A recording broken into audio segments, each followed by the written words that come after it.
সরকারি কাজে সিমেন্ট চুরি করে ফের তা ফিরিয়ে দিলেন অভিযুক্ত। ঘটনায় এলাকায় চাঞ্চল্য ছড়িয়েছে। ঘটনাটি ঘটে কদমতলা ব্লকাধীন সরলা গ্রামের ৩ নং ওয়ার্ডে। সেখানে দীর্ঘদিনের পানীয় জলের সমস্যার সমাধান করতে DWS দপ্তর থেকে 10 কোটি টাকা ব্যয়ে জলের প্রকল্পের কাজ শুরু হয়। ইতিমধ্যে নির্মাণ সামগ্রী নির্মাণ স্থলে নিয়ে আসেন নির্মাণ কর্মীরা। অভিযোগ এরই মধ্যে সেখানে চোরের থাবা পড়ে।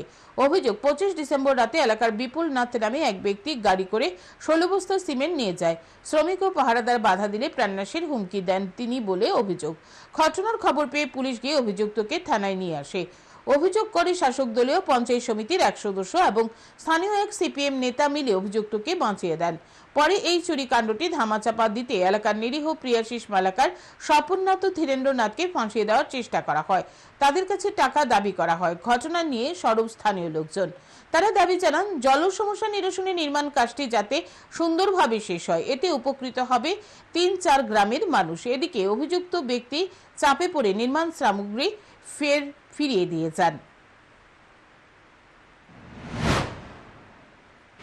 যার নাম হচ্ছে বিশুদেব, কদমতলা মণ্ডলের সদস্য এবং আমাদের পঞ্চায়েত সদস্য, এবং CPM এর কিছু লোকের সঙ্গে উনি জড়িত হয়ে উনি রফা করে ওদেরকে থানা থেকে ছাড়িয়ে নিয়ে আসেন। বিপুল না তাই নাম তাই এখান থেকে সিমেন্ট লোড করতে পারি।